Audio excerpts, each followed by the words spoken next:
કેવીની class YouTube ચેનલમાં આપ સરે મિત્રોનું હું દિલથી સ્વાગત કરું છું। આજે વિદ્યાર્થી મિત્રો વાત કરવાના છીએ ધોરણ 9ની અંદર આપણી જે સામાજિક વિજ્ઞાનની પ્રશ્ન બેંક નંબર 1 જુલાઈ 2024 અંતર્ગત જે પેપર મિત્રો તારીખ 29/7/2024 લેવામાં આવનાર છે તેનું આપણે સંપૂર્ણ સોલ્યુશન જોઈએ। વિદ્યાર્થી મિત્રો વિભાગ નંબર 1 થી શરૂઆત કરીએ તેના પહેલાં ખાસ ચેનલમાં નવા છો તો ચેનલને અવશ્ય સબસ્ક્રાઇબ કરી વિડીયોને લાઇક અને શેર કરવાનું પણ ન ભૂલતા। મિત્રો અહીંયા યોગ્ય જોડકા જોડવાના છે બરાબર। તો પહેલું જોડકું છે કે પ્લાસીનું યુદ્ધ, તો અહીંયા આપણો જવાબ આવશે 1857માં થયું હતું।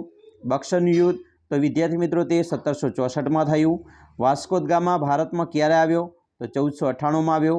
નિયામક ધારો 1773 અને ભારતમાં પ્રથમ રેલવેની શરૂઆત 1853 અને ડેલહાઉસી વાઇસરોય ક્યારે બન્યો તો 1848માં બન્યો। તો આવી રીતે આપણે જોડકા જોડ્યા। હવે મિત્રો વાત કરીશું ભારતના મુખ્ય ભૂમિખંડનો વ્યાપ કેટલા ઉત્તર અક્ષાંશ અને પૂર્વ રેખાંશ વચ્ચે આવેલો છે। હવે મિત્રો અહીંયા તમારે વૃત્ત છે એ લખવાના છે બરાબર। તો ખાસ કરીને એ પણ મિત્રો વૃત્ત છે આપણે લખવાના છે કે ભાઈ ઉત્તર અક્ષાંશ સુધી કેટલું છે અને પૂર્વ રેખાંશ સુધી કેટલું આવેલું છે બરાબર। બંને અહીંયા અંતર નથી પૂછ્યું પરંતુ અક્ષાંશ વૃત્ત પૂછેલા છે બરાબર। જે આપણે મિત્રો ભારતનું 8 અંશ બરાબર ઉત્તર અક્ષાંશથી જે ચાલુ થાય છે તો એવી રીતે અને 97 અંશ પૂર્વ રેખાંશ સુધી જે ચાલે છે તો એ આપણે લખવાનું છે। બીજું છે ભારતનો કુલ વિસ્તાર કેટલો ચોરસ કિલોમીટર છે તો 32.8 લાખ કિલોમીટર જેટલો છે। ત્રીજું છે અપસારી પ્લેટ એટલે શું મિત્રો, કેટલીક પ્લેટો એકબીજાથી દૂર થઈ રહી છે તો તેવી પ્લેટોને અપસારી પ્લેટ કહેવામાં આવે છે બરાબર। ચોથું છે હિમાલય પર્વત શ્રેણીનું નિર્માણ કઈ પ્લેટને ટકરાવતી થયું તો મિત્રો તે ઓસ્ટ્રેલિયન અને યુરોપિયન પ્લેટો છે એના ટકરાવાથી જે હિમાલય છે એ પર્વત શ્રેણીનું નિર્માણ થયું છે। પછી પાંચમું છે સુએઝ નહેર શરૂ થવાથી ભારતને કયો લાભ થાય છે તો મિત્રો પહેલું તો સુએઝ નહેરનું બાંધકામ છે એ ઈસવીસન 1869માં થયું હતું બરાબર।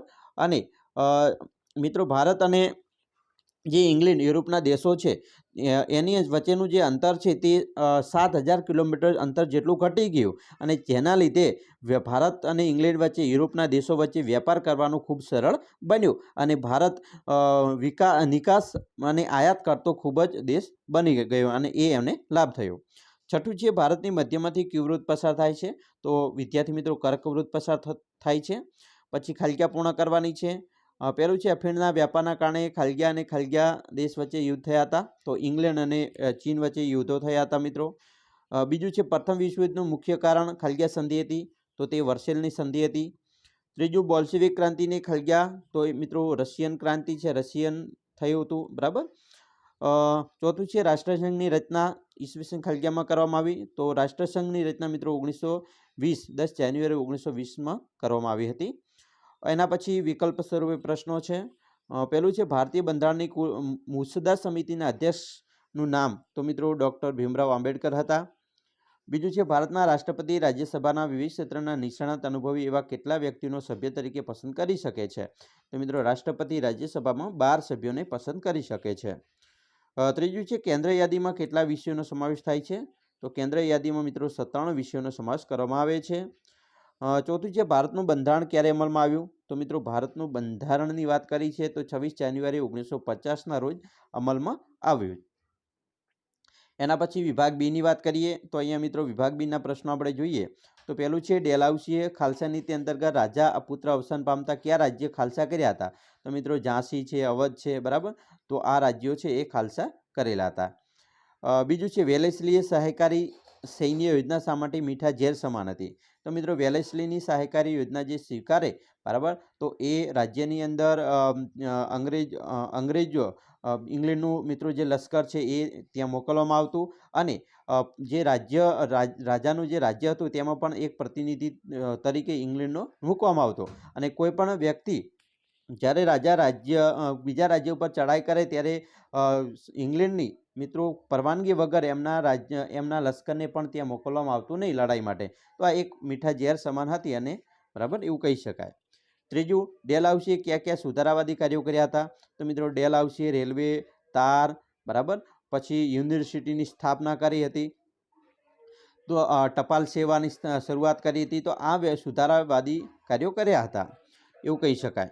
ચોથું, ભારતમાં ફ્રેન્ચ ઈસ્ટ ઇન્ડિયા કંપનીએ કયા પ્રદેશમાં વ્યાપારી મથકોની સ્થાપના કરી હતી? તો ભારતમાં ફ્રેન્ચ ઈસ્ટ ઇન્ડિયાની કંપનીની વાત કરીએ તો દીવ, દમણ, બરાબર, મછલીપટ્ટનમ, તો આવા જે પ્રદેશો છે તેમાં વ્યાપારી મથકોની સ્થાપના કરી હતી. એના સિવાય બીજા પણ તમે લખી શકો છો. 5, નીચેના ભારતના નકશામાં બ્રિટિશ ઈસ્ટ ઇન્ડિયા કંપનીના વ્યાપારી મથકો કોઠીઓ સ્થાપી હતી? તો બ્રિટિશ ઇન્ડિયામાં જોઈએ તો મિત્રો જુઓ, અહીંયા ગુજરાતમાં સુરત જગ્યાએ સ્થાપી હતી, બરાબર, અહીંયા અહીંયા મિત્રો સુરત છે. પછી કલકત્તાની અંદર સ્થાપી હતી, બરાબર. તો આવા પ્રદેશો છે આપણે લખી શકીએ છીએ. પછી મિત્રો પારિભાષિક શબ્દો લખવાના છે. બેવડું નાગરિકત્વ એટલે શું? તો મિત્રો બેવડું નાગરિકત્વ એટલે એવું નાગરિકત્વ કે જે બે નાગરિકત્વ ધરાવતું હોય, જે પોતે ભારતમાં પણ ધરાવતું હોય દાખલા તરીકે અને અમેરિકામાં પણ નાગરિકત્વ ધરાવતું હોય, તો એ બેવડું નાગરિકત્વ કહેવાય છે. આપણા ઘણા એવા છે ભારતની અંદર જે બેવડું નાગરિકત્વ ધરાવે છે. બીજું, લોકશાહી એટલે શું? બરાબર, તો મિત્રો લોકોથી લોકો માટે અને લોકો દ્વારા ચાલતું શાસન હોય એને લોકશાહી કહેવાય. 7મું છે, ભારતના આમુખમાં કયા આદર્શો જણાવવામાં આવ્યા છે? તો મિત્રો સાંપ્રદાયિકતા, બિન સાંપ્રદાયિકતા, બરાબર, સમાજવાદી જેવા આદર્શો છે એને જણાવવામાં આવેલા છે. ધર્મનિરપેક્ષતા. 8મું છે, સાર્વત્રિક પુખ્તવય મતાધિકાર કોને કહેવાય?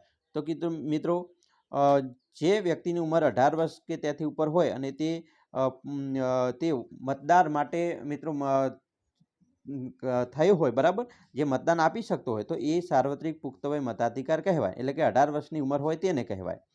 કેન્દ્ર યાદીમાં કેટલા અને કયા વિષયોનો સમાવેશ કરવામાં આવ્યો છે? તો મિત્રો કેન્દ્ર યાદીમાં 97 વિષયો છે, બરાબર. એમાં રેલવે આવી જાય, શિક્ષણ આવી જાય, પછી મિત્રો સંરક્ષણ આવી જાય છે, બરાબર, પછી આરોગ્ય છે, ઘણા એવી બાબતો છે જે આપણે અહીંયા લખવાનું છે. 10મો પ્રશ્ન છે, નીચેના કોષ્ટકમાં ભારતીય સંસદીય પ્રણાલી વિશે માહિતી આપવાની છે. તો મિત્રો પહેલું છે ઉપલું ગૃહ. તો ઉપલું ગૃહની અંદર શું આવે? તો રાજ્યસભા આવશે અને નીચલું ગૃહ તો લોકસભા. હવે સભ્યની સંખ્યા, તો અહીંયા મિત્રો 250 સભ્ય સંખ્યા છે, જ્યારે અહીંયા 545 સભ્ય સંખ્યા છે.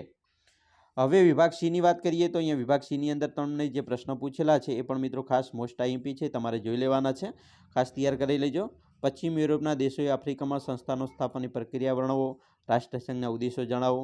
પ્રથમ વિશ્વયુદ્ધ પાછળ કયા પરિબળો જવાબદાર હતા? સંક્ષિપ્તમાં લખો. વર્સેલની સંધિ વિશે ટૂંકમાં માહિતી. તો મિત્રો આ દરેક પ્રશ્નોની તમારે તૈયારી કરવાની છે. વિભાગ ડીની વાત કરીએ તો વિભાગ ડીમાં પણ મિત્રો તમને એ પ્રશ્નો પૂછેલા છે કે ભારતનું સ્થાન કદ વિસ્તાર વિશે સંક્ષિપ્તમાં વર્ણન કરવાનું છે. ભૂસ્તરીય રચના વિશે વિસ્તૃત માહિતી આપવાની છે. પછી નકશામાં મિત્રો અહીંયા તમારે યોગ્ય સંજ્ઞા વડે દર્શાવવાનું છે. પહેલું છે મિત્રો હિન્દ મહાસાગર, તો અહીંયા હિન્દ મહાસાગર આવેલો છે. બંગાળ મિત્રો અહીંયા હિન્દ મહાસાગર આપણે અહીંયા નીચે લખીશું. બંગાળની ખાડી અહીંયા લખવાની છે, બરાબર. પછી અરબ સાગર કીધેલું છે, તો આ અરબ સાગર છે. પછી પ્રમાણ સમયરેખા, તો પ્રમાણ સમયરેખા છે આપણે અહીંયાથી મિત્રો પસાર કરવાની છે, બરાબર. પછી કર્કવૃત છે, તો ગુજરાત અહીંથી મિત્રો આપણે કર્કવૃત પસાર કરીશું. લક્ષદ્વીપ, તો અહીંયા લક્ષદ્વીપ આવેલા છે. અંદમાન નિકોબાર ટાપુ, તો આ જે છે અંદમાન નિકોબાર ટાપુ દર્શાવેલા છે. તો વિદ્યાર્થી મિત્રો આ જે હતું તે તમારું આપણી જે મિત્રો એકમ કસોટી છે તેનું પ્રશ્નપત્ર છે. આશા રાખીએ છીએ તમને આપણો વિડીયો ખૂબ જ ગમ્યો હશે, અને વિડીયો ગમ્યો હોય તો મિત્રો લાઇક, શેર અને સબસ્ક્રાઈબ કરવાનું પણ ન ભૂલતા.